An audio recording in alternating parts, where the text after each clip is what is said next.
Vamos aproveitar que vocês estão em pé. Abram a Bíblia em 2 Coríntios, capítulo 4. 2 Coríntios 4, versos 13 até o verso 18. As Escrituras Sagradas dizem: eu criei e por isso falei. Pois assim nós, que temos a mesma fé em Deus, também falamos porque cremos.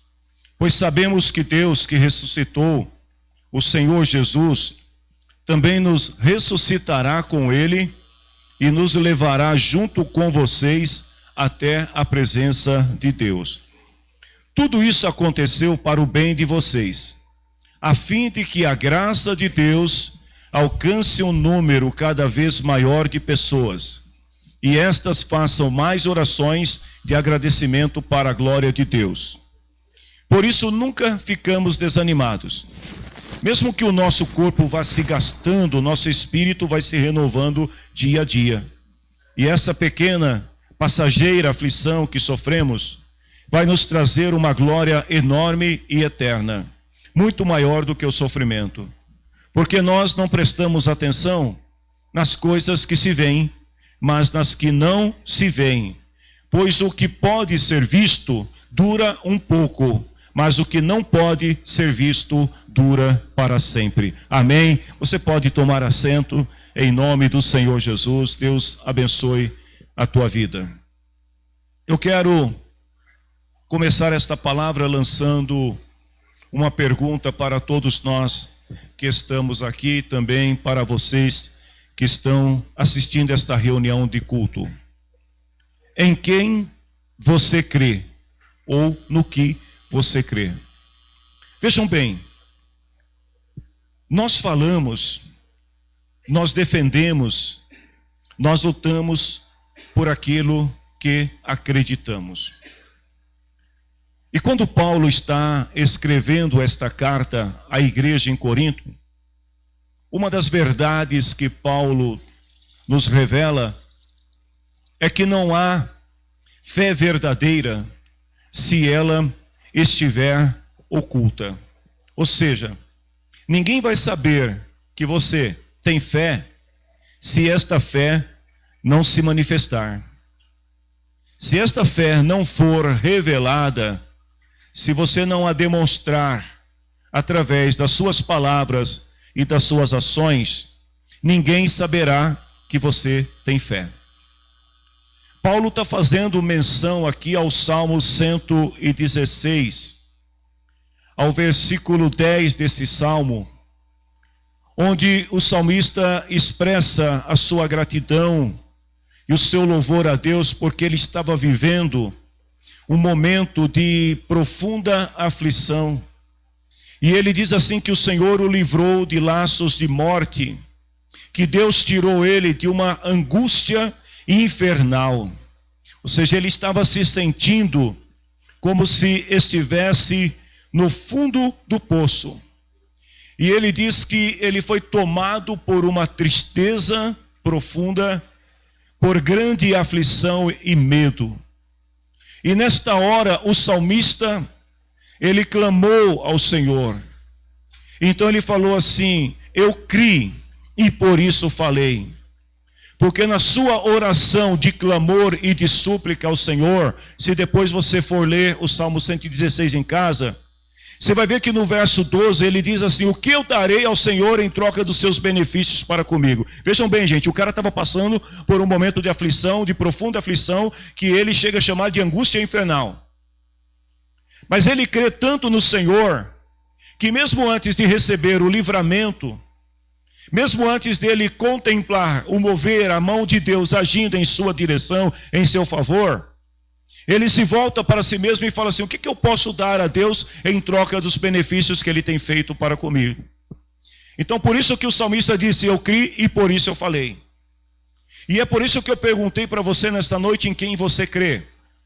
Porque quando você crê, destaque a situação que você esteja passando, enfrentando, o crente em Jesus Cristo, ele irá sempre enaltecer o nome do Senhor na sua vida, ele irá sempre glorificar a Deus, porque ele sabe que em todas as coisas, ainda que atribulado, nós somos mais do que vencedores. Então vejam bem, Paulo, ele espera que esses irmãos possam compreender o poder de Deus que se manifesta, que age através deles em determinadas situações. E Paulo vai dizer que sem esse poder agindo em nós somos tão frágeis quanto vasos de barro, que se caírem de uma determinada altura podem se quebrar. Um vaso de barro que, se não tiver um bom ornamento, não tem valor algum. Então Paulo diz que este ornamento, esta fortaleza, este poder que nos torna preciosos, não é a qualidade do vaso, mas é o poder, é a essência que está dentro do vaso. E ele diz, esta essência é o poder de Deus. Paulo vai mencionar 3 coisas aqui importantes, 3 segredos que ele quer compartilhar, ele deseja compartilhar com aqueles irmãos, e que eu gostaria também nesta noite de poder me apropriar desta palavra, juntamente com vocês, e aprender com Paulo nas suas lições de fé. Mas para isso, uma das primeiras coisas que nós precisamos aprender é que nós devemos andar pela fé e não pela vista. Porque é o que Paulo está dizendo, nós não somos aqueles que andam por aquilo que se vê. Nós não esperamos aquilo que se vê, mas nós andamos por aquilo que ninguém pode ver. Ou seja, nós agimos por fé. E esta fé invisível, esta fé intangível que se revela na medida que nós caminhamos e avançamos confiando no Senhor, mesmo que diante de você tenha lá uma situação que aos olhos do humano pareça intransponível, mas se você caminhar pela fé, então esta fé ela vai se manifestar nas suas ações, no seu cotidiano. E ela se manifesta inclusive no relacionamento que nós temos com as pessoas, nos tratos que nós temos com os irmãos, a ponto de o apóstolo João, quando estava escrevendo a sua carta, ele diz assim para os irmãos, olha, aquele que diz que ama a Deus, ele deve demonstrar esse amor amando quem? Amando o seu irmão. Porque se ele diz que ama, mas ele não é capaz de expressar esse amor em relação às pessoas que convivem com ele, então ele fala assim, de fato, ele não ama a Deus. E eu quero parafrasear essa palavra de Paulo e também dizer que da mesma forma a fé. Se nós dissermos que temos fé, mas quando nos deparamos com alguma situação que se agiganta diante de nós recuarmos, nós retrocedemos, e olha que o escritor aos Hebreus diz que nós não somos daqueles que voltam para trás, que retrocedem. Mas se nós retrocedermos, significa que nós não temos a fé que falamos ou que dizemos ter. Segundo, pela fé, a fé é algo tão poderoso na vida do crente, que lá em Hebreus capítulo 11, versículo 3, o escritor aos Hebreus, ele diz assim, que pela fé nós entendemos que o universo foi criado pela palavra de Deus. A ciência, ao longo dos anos, vem tentando provar de muitas maneiras que o universo foi criado de uma e de outra forma. Existem inúmeras teorias. Existe a turma que crê que a Terra é um globo, outros falam que a Terra é plana, um diz que a Terra surgiu a partir de uma fusão, sei lá, de um meteoro com um planeta que estava perdido, não importa como as pessoas creem.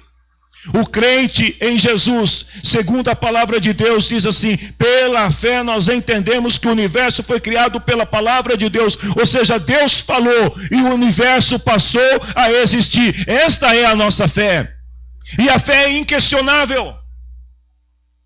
A fé nos faz ver as coisas que os outros não podem ver, ou seja, a gente tem uma percepção das coisas que vai além daquilo que é natural. Então a pessoa que caminha no mundo natural, que não tem esta fé que você deposita, que você tem em Deus, essa pessoa, quando ela olha para determinadas situações, ela vai dizer assim, não dá. Mas o crente que tem fé, ele fala, dá. Como vai dar? Não dá. Dá, vai que dá. E olha, o crente vai e olha que dá certo. Glória a Deus. Paulo escrevendo aos Romanos capítulo 4, versículo 17 e 18, ele fala assim, que Abraão creu no Deus que ressuscita mortos e faz com que exista o que não existia. Abraão estava levando Isaque para o sacrifício. Ele sabia que ele tinha que ofertar ao Senhor um sacrifício. E Deus tinha pedido a ele o seu filho. Então o que ele faz? Ele vai, ele leva Isaque. E Abraão, ele crê que Deus tinha poder para fazer de duas coisas uma. Ou Deus ia ressuscitar Isaque, ou Deus ia fazer aparecer alguma ovelha, algum animal que pudesse ser sacrificado no lugar de Isaque. Então Abraão vai. A Bíblia diz assim, ele creu que Deus ressuscita mortos e que Deus faz existir o que não exista. O lugar aonde eles estavam indo era um lugar onde dificilmente haveria ali um animal. Mas Abraão falou, eu creio. Ou Deus ressuscita, ou Deus coloca alguma coisa no caminho. E a Bíblia diz assim que ele teve fé e esperança, mesmo quando não havia motivo para ter esperança. Você só consegue ver as coisas invisíveis se você aprender a andar pela fé. Querido, sabe por que muitas vezes nós deixamos de experimentar esse poder que age através de nós? Porque muitas vezes nós deixamos de viver experiências sobrenaturais da parte de Deus, porque não agimos como Abraão.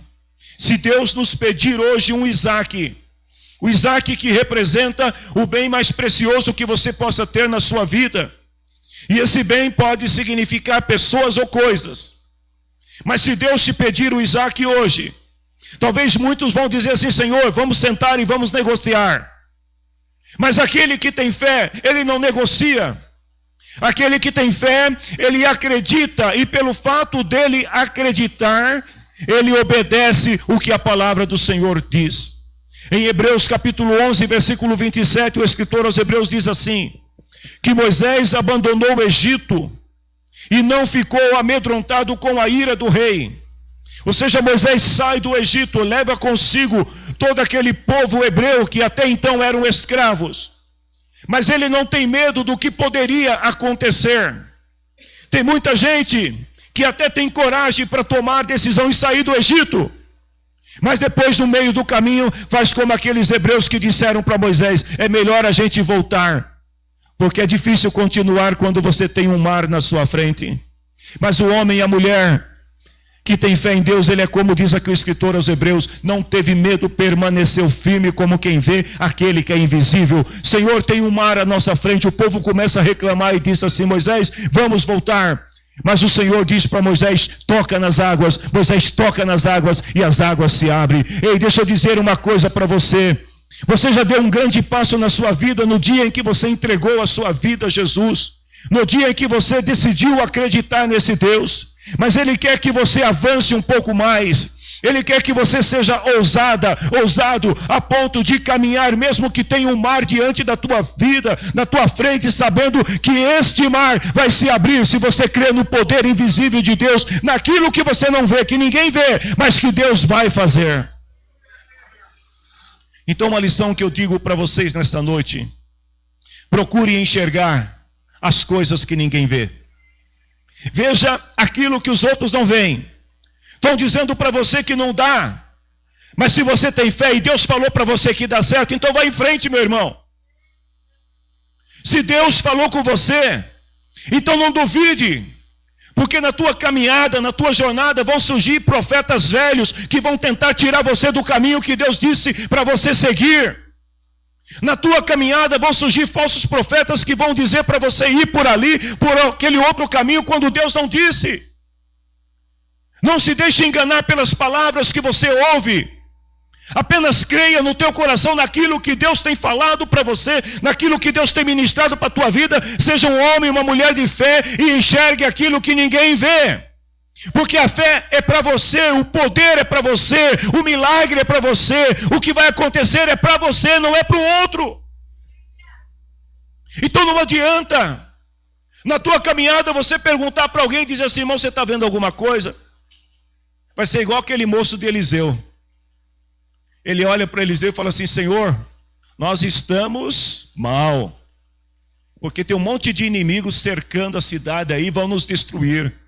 O que Eliseu falou? Senhor, abre o olho desse incrédulo para ele ver o que eu estou vendo. Seja Eliseu, enxergue o exército de Deus que está do teu lado, trabalhando, lutando por você, guerreando por você, para te dar a vitória que Deus prometeu. Vamos às 3 coisas que Paulo nos ensina. 3 lições de Paulo, que se nós seguirmos aquilo que Paulo aprendeu do Senhor, com certeza nós também poderemos avançar de fé em fé. A primeira coisa é que Paulo pôde ver os efeitos da tribulação. Como assim? Ele fala assim: nunca ficamos desanimados. Mesmo quando o corpo vai se desgastando. O corpo se desgastar pode representar muitas coisas aqui. Primeiro, você está ficando velha. Você está ficando velho. Os anos estão passando, o corpo está se desgastando. Pode representar também um esforço sobre-humano para alcançar determinadas coisas. E de repente você se vê cansado. E você diz assim: Senhor, não está dando certo. O corpo está se desgastando. Mas Paulo fala: ainda que o corpo se desgaste, o espírito vai se renovando a cada dia, dia após dia. Esta é a fé que move o homem e a mulher de Deus. Então Paulo, ele vê os efeitos da tribulação. O que a tribulação produz? Primeiro ele fala: não ficamos desanimados. E por que isso? Porque Paulo é um dos personagens bíblicos que mais enfrentou aflições na sua vida. Perseguido, de um lado pelos não cristãos, por causa da sua conversão. De um outro lado, perseguido pelos cristãos que duvidavam da sua conversão. Você está me entendendo? Paulo é perseguido pelo mundo e é perseguido dentro da igreja. Paulo, nas suas viagens missionárias, passou inúmeros sofrimentos. Paulo teve uma enfermidade física que não foi revelada, que lhe custou muito caro. Paulo tinha 1000 motivos para desistir. Mas sabe o que ele fez?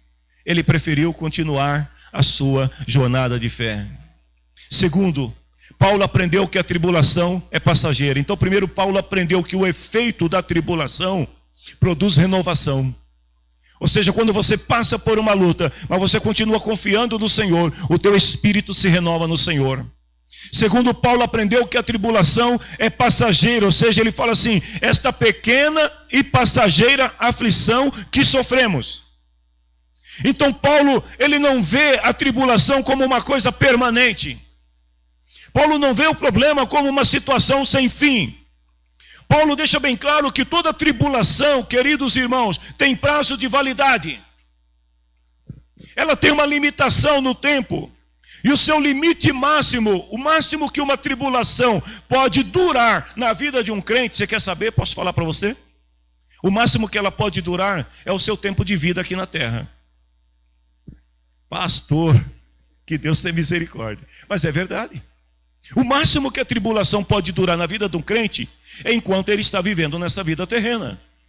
Porque a partir do momento que os céus chamaram o teu nome e você se apresentar diante do Senhor, Apocalipse capítulo 21, versículo 7, não haverá mais lugar para sofrimento. Deus enxugará os teus olhos todas as lágrimas, não haverá morte, não haverá tristeza, não haverá choro, não haverá dor, porque aquilo que era passado, o terreno ficou para trás e agora você está vivendo no reino de glória de Deus. Só quem espera o céu aí, aplauda Jesus.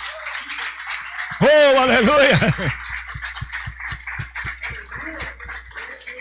Outra coisa que Paulo vê, que nessa temporalidade da tribulação, a tribulação não é maior do que a bênção que Deus nos dá. Ou seja, a felicidade, a vitória, a bênção, aquilo que Deus nos dá é incomparável, gente. Por maior que seja a tua tribulação, lá no Salmo 34, versículo 8, o salmista fala assim: como o Senhor Deus é bom. Ou seja, por maior que seja o problema que você esteja a enfrentar no dia de hoje, a vitória que Deus tem para a tua vida, a bênção que Ele tem reservada, se você permanecer fiel, gente, não se compara com nada. E Paulo percebeu que a tribulação, ela nunca, jamais, ela irá suplantar o tamanho da bênção de Deus na vida do crente. Ele percebeu também que a tribulação se faz necessária para que a nossa fé seja testada e aprovada. Eu vi muita gente, ao longo desse tempo de caminhada com Deus, Eu vi muita gente subir no altar e dizer, eu amo a Deus. Eu vi muita gente subir no altar e dizer assim, eu creio em Deus. Eu batizei muitas pessoas que na hora do batismo disseram, eu prometo que vou seguir a Cristo até o final.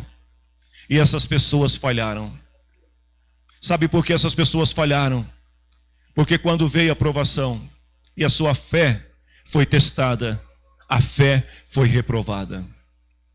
Queridos, quando a tribulação vem, ela vem para testar a sua fé.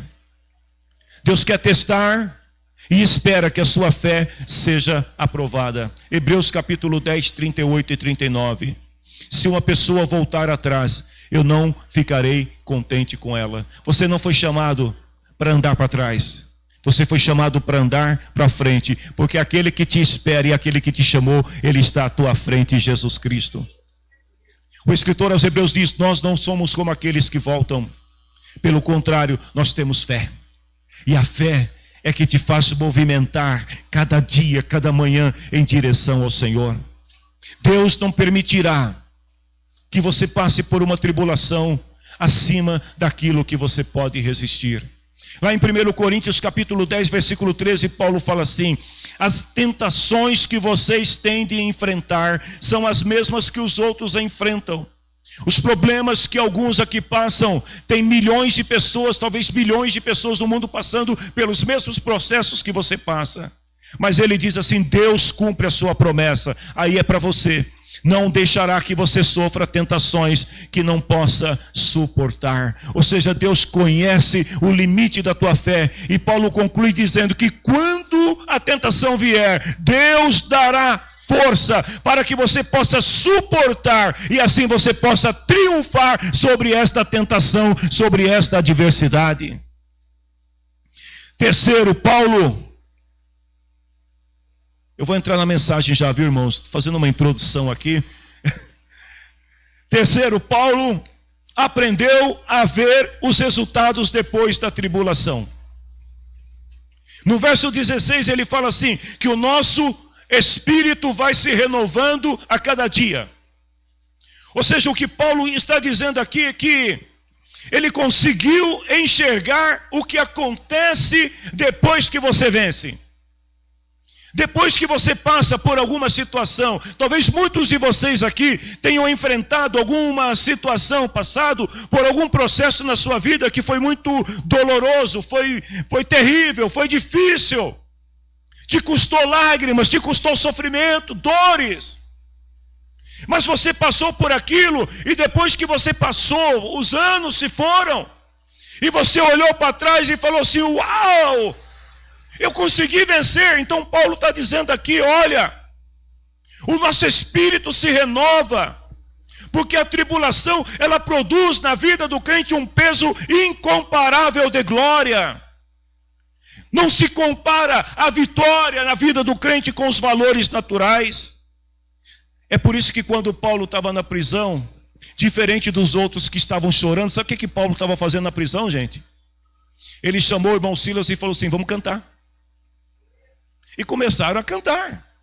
É por isso que Paulo, quando ele foi chicoteado em plena praça pública, e todo mundo chorando, as mulheres, as crianças dizendo, ai, tadinho dele, tão fraquinho, porque Paulo era pequenino, era fraco, frágil. E Paulo olha para aqueles homens e fala, graças a Deus, eu não sou digno, Senhor, de padecer, de sofrer tanto por amor a Ti, mas obrigado, Senhor. Ninguém entende Paulo. É por isso que Paulo aproveita o tempo que ele está na prisão para fazer, sabe o que? Na segunda vez que ele vai para a prisão, enquanto ele aguarda a sua sentença de morte, Paulo aproveita e pede a Onésimo para trazer uns papéis, e ele começa a escrever as suas cartas de recomendações à igreja, e ele escreve uma carta para Timóteo, onde ele fala assim, Timóteo, meu filho, eu combati o bom combate, acabei a carreira e guardei a fé, e agora estou esperando o dia que eu vou receber do Senhor a justa recompensa. Este é o peso da glória na vida do crente que passa por tribulação. É por isso que ele não para, ele não se detém, ele não fica olhando para aquilo que é aparente, ele vê além, porque ele sabe que além existe algo mais precioso. Paulo via as tribulações com os olhos espirituais. Eu quero te convidar nesta noite para você também olhar com os olhos espirituais. Outro dia eu estava assistindo um vídeo desses memes que o pessoal fica publicando nos status. E eu gosto de assistir essas coisas para dar risada, é muito legal. E aí tinha um cara bem fortão, né? Eu posso falar aqui, gente, um negrão bem fortão, musculoso. E ele está sentado numa cadeira e ele vai tomar uma injeção. E aí ele começa a chorar. E ele faz uma cara... E a enfermeira tentando dar injeção para ele, e ela acalmando, falando: senhor, fique calmo. Tem muita gente que age igual esse personagem. Ele olha para a agulha que está na injeção, mas não vê o remédio que está na seringa. Tem muito crente que muitas vezes ele está tão parado olhando para os problemas que ele não vê que Deus está agindo, que Deus está trabalhando e que aquela dor, aquele sofrimento vai trazer cura, vai trazer paz, vai trazer recompensa sobre a sua vida. Por isso que Paulo ele fala assim: muitas vezes ficamos aflitos, mas nunca derrotados. Em dúvida, mas nunca desesperados. Temos muitos inimigos. E aí eu fico pensando, Paulo escrevendo e falando: irmãos, nós temos muito inimigo, é melhor parar. Mas Paulo fala assim: mas nunca falta um amigo. O amigo vale mais do que muitos inimigos. Às vezes somos gravemente feridos. Ele fala: mas não somos destruídos. A segunda lição que Paulo ensina: ele aprendeu a ver os efeitos da tribulação e fazer a coisa certa. Em 2 Coríntios capítulo 4, versículo 10, Paulo fala assim: levamos sempre no nosso corpo mortal a morte de Jesus, para que a vida dele seja vista também no nosso corpo. Ou seja, Paulo sabia que valia a pena sofrer por Jesus, por amor a Cristo. Eu te pergunto nesta noite: o que você acha? Vale a pena ou não vale sofrer por Jesus? Porque nós estamos vivendo uma época, uma geração de cristãos que não querem sofrer. Eles não querem padecer nada por Jesus. Eu não estou falando sofrer pelo outro, não. Estou falando sofrer por Jesus. Não querem padecer por Jesus. Então, às vezes, negam Jesus para se sair bem. Às vezes, mentem numa situação para se sair bem. Às vezes, deixam de obedecer à voz de Deus para se sair bem. Estão negando Jesus. Paulo, lá em Filipenses, capítulo 1, versículo 21, ele fala assim, que ele preferiu ser escravo, servir a Jesus, do que servir a própria carne. E ele fala assim: para mim, viver é Cristo, morrer é lucro. Que nós possamos aprender com Paulo. Que nós possamos aprender com os apóstolos, aprender com esses homens de Deus, como Pedro, quando foi interrogado no Sinédrio, em Atos 5, 29, Pedro e os outros apóstolos se levantaram e disseram para aqueles homens: nós devemos obedecer a Deus e não aos homens. A tua obediência a Deus revelará o tamanho da tua fé. E em último lugar, terceiro lugar, Paulo descobriu a verdadeira recompensa depois da tribulação. Versículo 17: essa pequena e passageira aflição que sofremos vai nos trazer uma glória eterna e enorme, muito maior do que o sofrimento. Uma certa feita, estava lendo num livro, e alguém dizia assim que a moeda corrente no céu se chama glória, o peso de glória. Esse autor, ele fazia uma comparação e dizendo que a glória de Deus revelada na vida do crente demonstra o valor que ele tem em relação às obras e às recompensas que ele recebe do Senhor. Não é bem isso, mas vamos tomar como exemplo. Haverá recompensa se nós buscarmos o Senhor e obedecermos ao Senhor. As pessoas que estão aqui na terra, que não conhecem a Cristo, elas só trabalham por aquilo que vê. É assim ou não é? A pessoa trabalha, ela passa numa loja de automóveis e ela vê um carro muito bonito e ela fala assim: eu quero ter um daquele. E o que ela faz? Ela trabalha e trabalha para comprar o carro. E o trabalho, o resultado do trabalho, todos sabem, é ganho. A pessoa ganha dinheiro e ela tem dinheiro para comprar o carro. Aí ela vai e compra o carro. Na primeira noite o ladrão rouba o carro. Lá se foi todo o seu esforço e o seu trabalho. E aí a pessoa perde as suas esperanças. O crente é diferente. O crente trabalha pelas duas coisas. Ele trabalha para ter o carro, mas ele trabalha muito mais por aquilo que ele não pode ver. Então, antes dele comprar o carro, o que ele faz? Senhor, é da tua vontade? Senhor, olha, eu estou sendo fiel ao Senhor. O Senhor vai cumprir a sua palavra na minha vida? Então o crente, ele primeiro, ele consulta a Deus. Ele não vai por aquilo que ele vê. Alguém diz para ele assim: faz esse negócio porque isso vai ser muito bom para você. Outro dia eu estava conversando com o irmão, talvez até ele esteja assistindo esta reunião de culto. E alguém mandou para ele uma proposta muito interessante de um negócio, e o irmão ficou encantado. E ele falou: eu vou fechar o negócio, vou bater um negócio, um martelo. Mas aí ele lembrou: eu tenho que perguntar para o pastor, o que o pastor acha? E quando o irmão perguntou para mim, eu demorei um pouco para responder para ele. E eu fui pesquisar a respeito daquele negócio, e depois mandei um pacote de informações para ele e falei: não faça, isso aí não vai dar certo.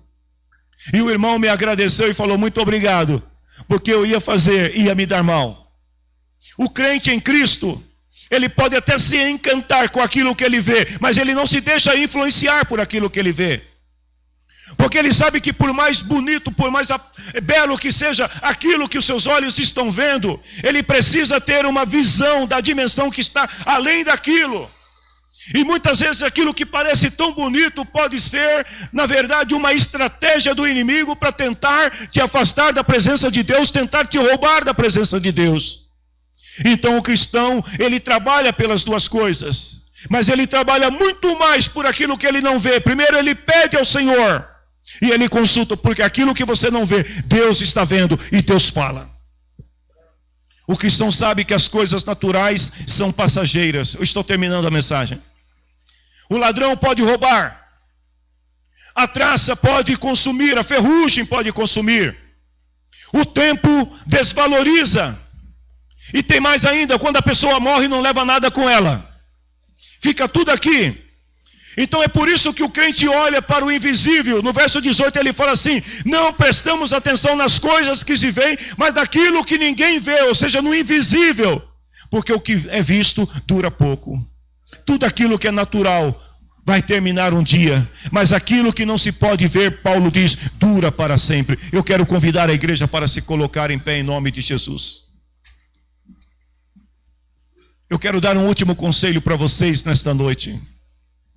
Porque o crente, ele deve andar, ele deve caminhar sempre pela fé. E a fé é enxergar além daquilo que é visível. Então, um conselho para você em Colossenses capítulo 3, versículo 1 até o versículo 4. Paulo fala assim: vocês foram ressuscitados com Cristo. Deixa eu perguntar aqui nesta noite: quem foi ressuscitado com Cristo aqui? Aleluia, Jesus. Obrigado, Senhor. O Espírito de Deus entrou em você e gerou uma nova vida. Você nasceu de novo. Nicodemos perguntou: Senhor, como isso é possível? E Jesus falou: tem que nascer da água e tem que nascer do Espírito. Ele não entendia essas coisas, mas você entende. Então você entende o que eu vou dizer. Vocês foram ressuscitados com Cristo. Portanto, ponham o seu interesse nas coisas que são do céu. Ou seja, foque naquilo que está em Deus. E ele fala: pensem nas coisas que são lá do alto, e não nas coisas que são da terra. Porque vocês já morreram, e a vida de vocês está escondida com Cristo, que está unido com Deus. Cristo é a verdadeira vida de vocês. Jesus é a razão de viver. Aleluia. Jesus é a razão de viver, igreja. Porque quando nós olhamos para Jesus, para a sua vida, para o seu exemplo, nós descobrimos o quanto Deus é bom, o quanto Ele é maravilhoso, o quanto é precioso aquilo que Deus tem reservado para nós. E Paulo fala: quando Ele aparecer, vocês aparecerão com Ele e tomarão parte na sua glória. O que tem sido impossível para você? O que é inatingível?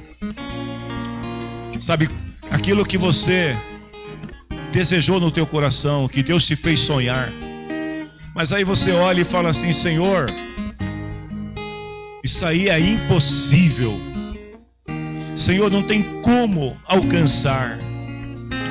Ande pela fé, caminhe pela fé. Nós estamos chegando em 2021. Eu tenho uma boa notícia para vocês. 2021, a nossa ordem profética nessa casa será avançando pela fé. Abraão,